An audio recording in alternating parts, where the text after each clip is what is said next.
მოგესალმებით, მე ლელა კოტორაშვილი ვარ.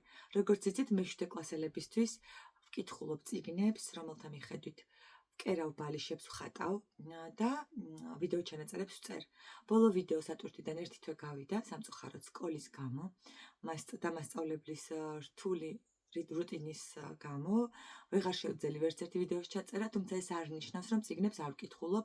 5 წიგნი წავიკითხე ამ ერთი თვის განმავლობაში, ამ ვიდეო ჩანაწერებისთვის, ჩემი მე-7 კლასელებისთვის და ახლა გაგაცნობთ ერთ-ერთ მათგანს, რომელიც აქამდე წაკითხული არ მქონდა. ეს არის ფრენსის ჰოდსონ ბერნეტის საიდუმლო ბაღი. ინგლისელი მწერალია, 1911 წელს გამოცემულა ეს წიგნი და ერთ-ერთი ბედნიერება საიდუმლო ბაღის კითხვა. 3 კვირა ვკითხულობდი, განა იმიტომ რომ დრო არ მქონდა, იმიტომ რომ არ მინდოდა დასრულებულიყო, იმდენად დიდი სიამოვნება მომანიჭა ამ წიგნმა. ცხოვრებამ გარკვეული გამოცდილება დამიგროვა და ძალიან სასიამოვნოა ხოლმე, როდესაც 100 წლის წინანდელ დაწერილ წიგნში შენს მიგნებებს ამოიკითხავ და მინდა აი სწორედ ამით დავიწყო საიდუმლო ბაღზე საუბარი. წინა საუკუნეში ადამიანის აღმოჩენილი ერთ-ერთი სიახლე ის არის, რომ ფიქრს, უბრალო ფიქრს, ისეთივე ძალა აქვს, როგორიც ელექტრობატარეას და შეიძლება მზის შუქივით სასარგებლოც იყოს და შხამივით მავნეც. გონებაში სევდიანი ან ცუდი აზრის შემოშვება ისევე სახიფათოა, როგორც სხეულში ქუნთრუშის ვირუსის შემოჭრა. და თუ ასეთ აზრს შემოუშვებ და იქვე დატოვებ, შეიძლება მთელი სიცოცხლის განმავლობაშიც კი ვეღარ მოიშორო. ფიქრის ძალაზე მეც ხშირად ვფიქრობ, ჩემს წიგნშიც, რომელიც რამდენი 10 წლის წინ დავწერე ბლოგი ამის შესახებ, ვწერ, რომ ფიქრი ცოცხალი არსებასავით არის და მიუხედავად ამ ცოდნისა, პრაქტიკაში ამის დანერგვა რთულია ხოლმე. დღემდე ბევრს ვმუშაობ, მეც მაწუხებს ავიფიქრები და მე ვგრძნობ, როგორ ირევა ჩემი ცხოვრება და ალბათ ყველაზე დიდი სირთულე ის არის, რომ დადებითი ფიქრები უწყვეტად შეინარჩუნო. მოდი დავიწყოთ ამ წიგნზე საუბარი და ფიქრის ძალაზე, თუ რატომ არის გამახვილებული ყურადღება ამაზე,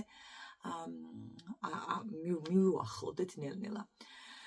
სიუჟეტი ამგვარია. 10 წლის მერი ლენოქსი დაობლდება, ინდოეთში იზრდება და მას მშობლები ყურადღებას არ აქცევენ. მამა დიპლომატიური მისიით არის ინდოეთში, დედა მხოლოდ საკუთარი თავის გართობაზე ფიქრობს და ეს ბავშვი მოსამსახურების ამარა იზრდება, ჩამოყალიბდება გულქვა, ჯიუტ, თავნება გოგოდ, რომელსაც ჰგონია, რომ სამყარო მის ირგვლივ ტრიალებს, დამოუკიდებლად ჩაცმაც კი არ ეხერხება და ერთ დღესაც ქუნთრუშის გამო დაეხოცება მშობლები, დარჩება სრულიად მარტო და ინდოეთიდან ერთადერთ პატრონთან, ნათესავთან გამოგზავნიან ინგლისში, იორკშირის საგრაფოში და ჩვენი მერიც გამოუდგება გზას. ზოგი წიგნი ისეთია, რომ პერსონაჟი, პროტაგონისტი არის თავიდანვე დადებითი თვისებებით შემკული და მის ირგვლივ ტრიალებს, თქვა და ცუდი ამბები და როგორც ცდილობს ვხედავთ ჩვენ, რომ შეინარჩუნოს ამ პერსონაჟმა თავისი დადებითი თვისებები. ეს წიგნი საინტერესო არის ხასიათის ცვლილებებზე დაკვირვების გამო. მერი ლენოქსი თანდათან იცვლება და რა ხდება მის ცხოვრებაში. ის აღმოჩნდება ბიძამისის სახლში, სადაც 100 ოთახია. დამოვიწყოთ ამ კაცის სახელი, მისტერ კრეივენი. მისტერ კრეივენს აქვს პირადი ტრაგედია გადატანილი, ცოლი გარდაეცვალა, რის გამოც 10 წელია მოღუშვილია, საკუთარ თავში არის ჩაკეტილი და არავინ არ აინტერესებს ამ ქვეყნად, ამ პატარა გოგოსაც შეატოვებს მოსამსახურეებს და სამოგზაუროდ გაეშურება. ამ სასახლეში 100 ოთახია, დაკეტილი, საიდუმლოებით მოცული, ღამღამობით მერის ტირილი ესმის და მერის ცვლილება იწყება მას შემდეგ, რაც ის გაიცნობს თავის მოსამსახურეს მარტას. მარტა სოუერბერი არის მისის სოუერბერის 12 შვილიდან უფროსი და სხვა მოსამსახურეებისგან განსხვავებით, რომლებთანაც ინდოეთში ჰქონდა ურთიერთობა მერის, მარტა მას ისე ექცევა, როგორც თავის ძმას, ან რომელიმე დას და ამ უბრალოებით მონუსხავს, მოხიბლავს გოგოს თავისი იორკშირული აქცენტით, მის გულს მოიგებს და მარტა უხსნის ძალიან მარტივ რაღაცებს, რომ დამოუკიდებლად უნდა ჩაიცვას, რომ ტრამალი არის ულამაზესი და რას აკეთებს მარტა? მარტა უყვება თავისი ოჯახის შესახებ, თავისი როლის შესახებ, 12-სულიან ოჯახს როგორ უვლის დედამისი, მისის სოუერბერი. და მარტას და მერის ნელ-ნელა სიცოცხლის სურვილი უჩნდება. ის ბაღში გადის და ეს გამხდარი ფერმკრთალი უხიაგი ხასიათის გოგო ეცნობა ბუნებას, რომელიც მისთვის აქამდე სრულიად უცნობი სამყარო იყო. მისის სოუერბერი, ხო, აქვე უნდა თქვა, რომ სანამ ამ საოცარ პერსონაჟს გაგაცნობთ, მარტა ეს წიგნი თარგმნა ციცო ხოცუაშვილმა, ჩემმა უსაყვარლესმა მთარგმნელმა და უდიდესი სიამოვნება გელოდებათ, რადგან თარგმნელი შეეცადა იორკშირული აქცენტი, რომლითაც ეს პერსონაჟები ლაპარაკობენ, გადმოეცა და ვგულისხმობ იმას, რომ ზოგჯერ მარცვლებს, სიტყვებს აკლია ხმოვნები და მხოლოდ თანხმოვნებით არის გადმოცემული სიტყვა, რაც განსაკუთრებულ ელფერს აძლევს იორკშირულ დიალექტს. დარწმუნებული ვარ, მიახლოებული იქნება ალბათ, იმიტომ რომ მე წაკითხული მაქვს ციცო ხოცუაშვილის უამრავი თარგმანი, განსაკუთრებით დიკ-ეგო, როგორი მიგნებები აქვს ოკაზიონალიზმებს, გულისხმობ სიტყვებს, სიტყვათა შეერთებით, სრულიად ახალი სიტყვას რომ იღებ და ამ იორკშირული აქცენტით ალაპარაკებული ყველა პერსონაჟი შეგიყვარდებათ. ეს იქნება მებაღე ბენ უეთერსტაფი, მარტას დედა თუ უსაყვარლესი დიკონი და ჩვენ ვხედავთ, რომ მერიც ცდილობს თანდათან ამ იორკშირულ აქცენტზე საუბარს. მერი იპოვის საიდუმლო ბაღის გასაღებს და როგორც სათაურში არის სათაურიდან ხედავთ, ის მან აუცილებლად უნდა იპოვოს ეს ბაღი. და აქ იწყება მისი თავგადასავალი. ის პოულობს თავის სამყაროს და აქ არის ესეთი ფრაზა, რომ ყველას სურს, რომ ჰქონდეს თავისი საიდუმლო სამყარო, განსაკუთრებით ბავშვებს და მერის ჰაერზე ყოფნა, ეს იდუმალება, ამ ადამიანებთან ურთიერთობა, ასევე ბენ უეთერსტაფს გამოვყოფდი მებაღეს და მარტასთან ნაცნობობა, ცulis, როგორც უკვე აღვნიშნე და თანდათან მისი ხასიათიც იცვლება, სურვილი უჩნდება, რომ მოусმინოს უფროსებს და ბუნება გაიცნოს ის გარემო, სადაც იორკშირის ტრამალი გაიცნოს და იწყებს ოცნებას, ასევე რომ ერთ მშვენიერ დღესაც ესტუმროს მარტას ოჯახს და მისის სოუერბერის გაიცნოს. საიდუმლო ბაღში ყველაფერი გადამხმარია და მარტას სურვილი გაუჩნდება, რომ ააყავოს იქაურობა, მიწასთან ურთიერთობა, მიწის მოუვლა, ყვავილების გაშენება შეძლოს და აქ ჩნდება უკვე კიდევ ერთი საოცარი პერსონაჟი, ეს არის დიკონი. ჩემი საყვარლესი პერსონაჟი. აქ ბავშვები ხშირად მეკითხებიან ხოლმე, რომელია თქვენი საყვარელი წიგნიო და შეიძლება ახლა თამამად თქვა, რომ საიდუმლო ბაღი გახდა ერთ-ერთი საბავშვო ლიტერატურიდან ძალიან საყვარელი წიგნი, მნიშვნელოვანი გზავნილებით და მოდი გადავიდეთ ამ გზავნილებზე, თუ რატომ მინდა, რომ რაც შეიძლება ბევრმა ადამიანმა წაიკითხოს ეს წიგნი. ნდობას რამდენიმე თემას გამოვყოფდი, რომ არ გამეწელოს ძალიან საუბარი. ეს არის ნდობა, აღზრდის სტილი, ბუნება და ბავშვობა იყოს ასე. ნდობას რაც შეეხება, მისის სოუერბერი არის სრულიად უნიკალური პერსონაჟი და ჩემთვის მასწავლებლობის სიმბოლო. ის, რასაც მე ვაკეთებ, ამ ქალის ამ პერსონაჟში დავინახე, მასაც იგივე თვალთახედვა აქვს, დაემთხვა ჩვენი აზროვნება ერთმანეთს, გადაიკვეთა ჩვენი აზრები და ახლა გიხსნით რას გულისხმობ. 12 შვილი ჰყავს მისი სოუერბერის, როგორც უკვე გითხარით და ერთ მშვენიერ დღესაც ის მარტას უგზავნის, მარტას არა, მერის უგზავნის სახტუნაოს. და მარტა უყვება მერის როგორ შეურჩია დედა მეწვრილმანესთან იმ მისი მიტანილი ჯამაგირიდან 2 პენსია აიღო, მიუხედავად იმისა, რომ უამრავი პრობლემა ჰქონდა გადასაწყვეტი, მეწვრილმანეს გამოართვა სახტუნაო, რადგან თქვა, რომ პატარა ქალს ეს სჭირდება და მან იცის ძალიან მნიშვნელოვანი, ბევრი ბავშვი ყავს გაზრდილი და ბრძენი ქალია, მთელს იქაურ ამ ადგილ მამულში განთქმულია სიბრძნით, რადგან ის ამბობს, რომ ბავშვმა უნდა გაატაროს დრო ჰაერზე, უნდა ბევრი იცინოს და ბავშვს სჭირდება ბავშვი. სახტუნაოს უგზავნის, იმიტომ რომ ამ ფერფლ გოგოს სხეული გამოაფხიზლოს და მერიც იწყებს ხტუნვას, ამ ხტუნვით გადის გარეთ და ბაღსაც მაშინ პოულობს. ეს ერთი მომენტი, ის სულ აქცევს ყურადღებას მერის ზრუნავს და ყოველთვის მიკვირდა ხოლმე მრავალშვილიან დედებზე, როცა ვფიქრობდი, როგორ ანაწილებენ ყურადღებას. ახლა როცა მეც მასწავლებელი ვარ და სკოლაში 100 საათამდე მოსწავლე მყავს, კიდევ ბევრ ბავშვთან მაქვს ურთიერთობა და ცალკე ჩემს 4 შვილს ვუვლი,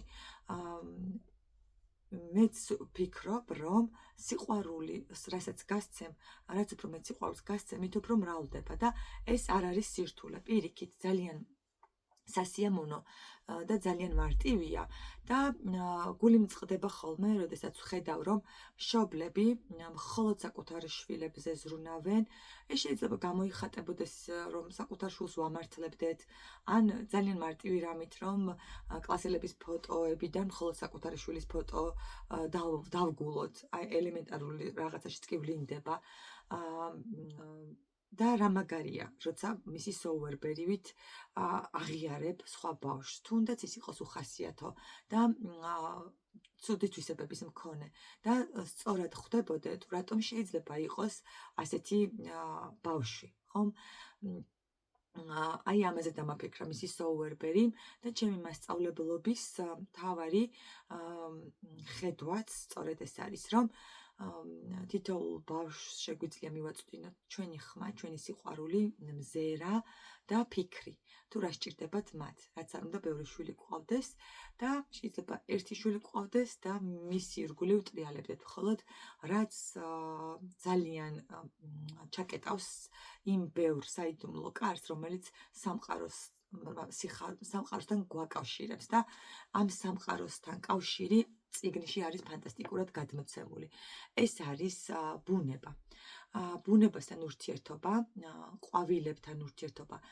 აღწერილი აქ ტრამალი და თავდაპირველად ეს მერი ეუბნება მარტას, რომ რატომ უნდა მოგწონდეს ესეთი გადახრიოკებული ტრამალი, სადაც მხოლოდ ბალახია და მერი მარტა უხსნის მას, რომ ეს ამ ბალახებში არის უამრავი მწერი, ფრინველი, რომ აქ სიცოცხლე დუხს, მანანა რომ აყვავდება, ამის ნახვას არაფერი არ სჯობს გაზაფხულზე და ნელ-ნელა ამ ტრამალის მშვენიერებასაც გაიცნობა მერი და კიდევ შემოდის ერთი საოცარი პერსონაჟი, ეს არის დიკონი.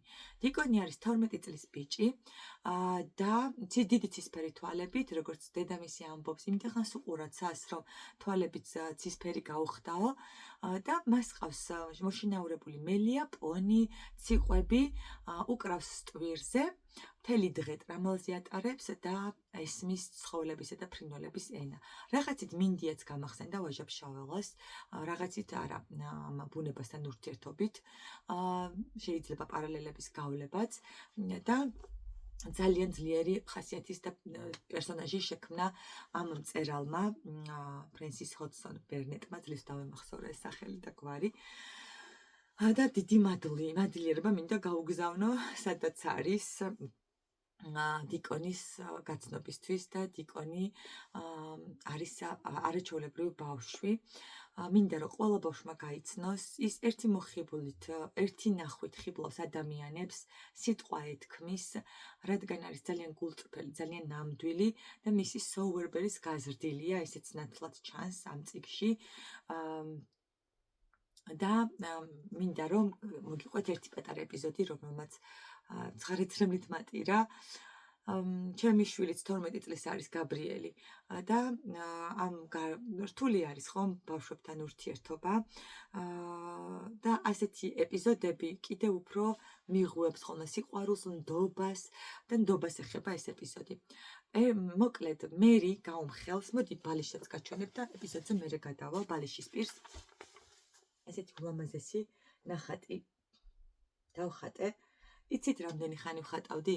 სკოლაში დავიწყე, შენს ბანჯარა მქონდა ეგრეთ წოდებული და ჩემს კლასთან ახლოს ერთი ცარიელი კლასია, სადამრიგებელ კლასს გულისხმობ, იქ განმარტოვდი და მოვხაზე, მხოლოდ ამ მერის სახე მოვხაზე ერთ დღეს. რამდენიმე დღის შემდეგ შავად დავხატე, მერე კონტური გავავლე და სახლში დავესრულე და ამ ვიდეოს ჩაწერამდე ფრაზა შევარჩიე და დავწერე, ამიტომ ვერ ვახერხებ ხოლმე ვიდეო ჩანაწერების ჩაწერას, რომ საკმაოდ შრომატევადია ბალიშის პირებზე მუშაობა და მინდა წაგიკითხოთ ახლა. რამდენიმე კვირის წინ ვიპოვე გასაღები, მაგრამ შენთვის თქმა ვერ გავბედე, იმიტომ რომ მეშინოდა ვაითო სანდო არ იყოს მეთქი. ნამდვილად სანდო. ამ სიტყვებს ამბობს მერი ამბობს და სანდოობაზე, რადგან ვახსენე უკვე, მთელი ამ წიგნში ძალიან დიდი ყურადღება აქვს, არის გამოხლებული ნდობაზე.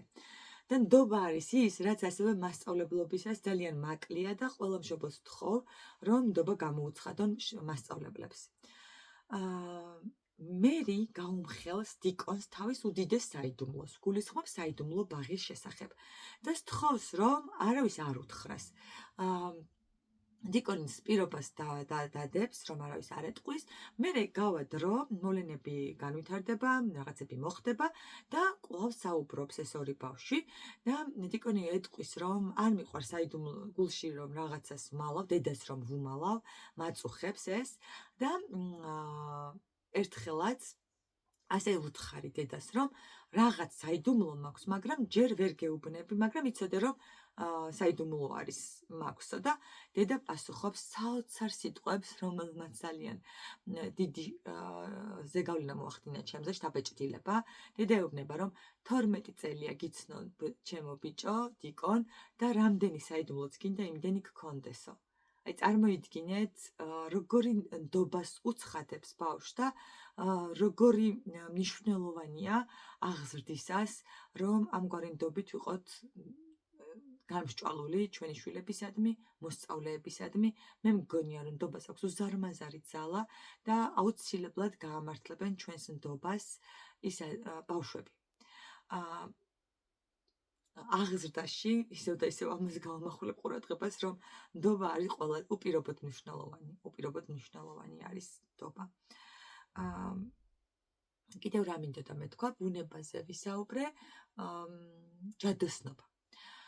სხვა კიდევ ერთი საინტერესო პერსონაჟი შემოჰყავს ავტორს, ამას აღარ გეტყვით, თავად გაეცანით და წაიკითხეთ ამ ბავშვების ურთიერთობა. თუმცა ჯადოსნობას ახსენებს ეს მწერალი და ჯადოსნობა გულისხმობს იმას, რომ რაც ინდოეთში ფაკირებს ახსენებენ ბევრმა ძველმა ფილოსოფიამ თუ რელიგიამ იცის ეს, აქ არის ასე აღწერილი, რომ სიტყვას აქვს ძალა და რასაც ხშირად გაიმეორებ, ის ძალას იძენს და ცხადია, აქ კეთილჯადოსნობაზე ამახვილებენ ბავშვები ყურადღებას, ეს არის კეთილის სიტყვის გამეორება. და მე რომ დავიწყე იმ ამონარიდით, ავიფიქრებს, რომ გულისხმობს სწორედ აი ამას ებმის, ამ ჯადოსნობას უკავშირდება. და ბავშვები ამას პრაქტიკას ახლა ხშირად გვხდება ხოლმე მანიფესტაცია ხომ პრაქტიკები გარკვეული სავარჯიშოები გვასწავლიან თუ როგორ შეიძლება რომ დადებითად ვიაზროვნოთ და როგორი დიდი ძალა აქვს ენერგიებს თითოეული ჩვენგანის ენერგიას ამ სამყაროში და სწორედ 100 წლის წინ ეს მწერალი ამაზე წერდა საბავშვო ლიტერატურაში და ბავშვებს აფიქრებდა რომ ძალიან მნიშვნელოვანი და კიდევ მარტო ბავშვებს კი არა ზრდასრულებს კიდევ უფრო მეტად ასე მგონია რომ ეს არის უპირველესად ზრდასრულების წიგნი მშობლების მასწავლებლების და ყველა ადამიანის ვისაც გარკვეული ეტაპი აქვს თავისი ცხოვრების გავლილი, რადგან ამახვილებს აღზრდაზე ყურადღებას და იმაზე თუ როგორი დიდი მნიშვნელობა აქვს კეთილ სიტყვას. აღზრდის თემა არის ძალიან მნიშვნელოვნად შემოტანილი, საინტერესოდ გაშლილი აქ და რამდენიმე პერსონაჟის დაპირისპირებით, რომ მერის ეს გულქვაობა, როგორც აღნიშნე, მშობლების ბრალია და მისი სოუერბერი კარგად ხვდება ამას. კიდევ ის, რომ ბავშვსაც ჩააგონებ, იმას იჯერებს და სიცოცხლე უნდა მოანდომო, თუნდაც ავადმყოფ ბავშვს, აქ ასეთ პერსონაჟსაც გაიცნობთ.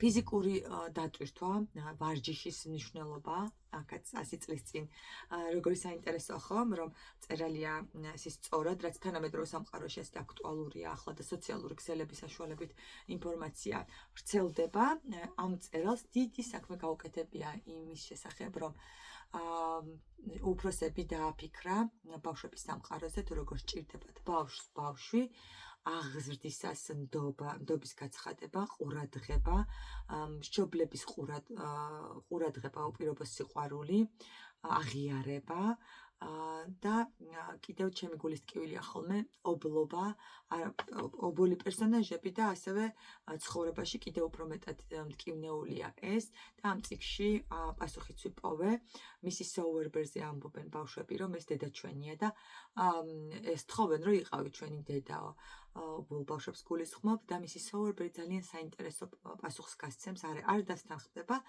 ეტყვის რომ თქვენი დედა გარდაცვლილი დედა ყოველთვის არის ბავშვთან და თან დედობრივ მზრუნველობას არაკლებს ამ ბავშვებს.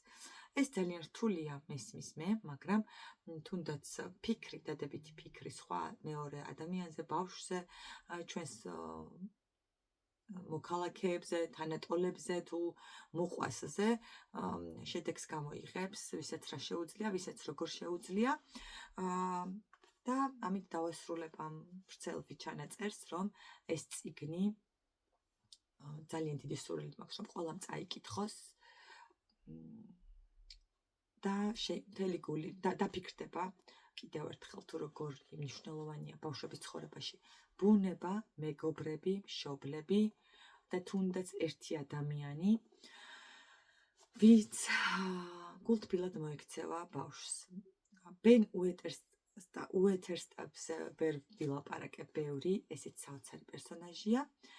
და კიდევ მინდათ ერთი მნიშვნელოვანი ფრაზა მეთქვა თქვენთვის, აქ არის ესეთი რომ მერის უხასიათობა, დაღლილობა განპირობებული იყო იმით, რომ მას არავინ უყვარდა და ყველა აღიზიანებდა და აი ეს დაღლილობას იწვევდა მასში. ხო, კიდევ რამე ხომ არ მინდოდა, ესეთი. როცა არავინ გიყვარს, ბრაზი და დაღლილობა ჩნდება შენში. ეს განცდები ეს მინდოდა მეთქვა. გონი არაფერი. დავასრულეთ მაშინ და შემდეგ წიგნამდე გემშვიდობებით, იმედი მაქვს, რომ მალევე შევძლებ შემდეგ წიგნზე ჩანაწერის ატვირთვას. ხო, მინდოდა კიდე მეჩვენებინა, როცა წიგნს ვკითხულობდი, ჩემმა მოსწავლემ მაჩუკა ყვავილი დამხვდა სკოლაში პირველ გაკვეთილზე, პატარა ხელებში ქონდა ეჭირა ესეთი პატარა ყვითელი ყვავილი და აქ ჩავდე. ახლა როცა გინდა მაშინ არ ჩდება ხოლმე. მოკლედ ძალიან მიყვარს ეს წიგნი და მთელი გულით მინდა რომ წაიკითხოთ და გაიცნოთ დიკონი იორკშირის საგრაფოში იმ ტრამალზე იმოგზაუროთ თქვენს. დატკბეთ ამ პერსონაჟებთან ყოფნით, უბრალო ადამიანებთან ყოფნით და თვალი მიადევნოთ მერის ფერიცვალებას ამ პერსონაჟის. მისტერ კრეივენის ფერის ცვალებას და გაიცნოთ მისი სოუერბენ. ერთი სული მქონდა გამოჩენილიყო წიგნში ეს ქალი და სულ ბოლოს შემოჰყავს მწერალს, ანუ პირადად ვეცნობით მასზე კი არ საუბრობენ მესამე პირში, არამედ ისიც თავად მოდის პერსონაჟებთან. დიდი მადლობა და გემშვიდობებით დროებით.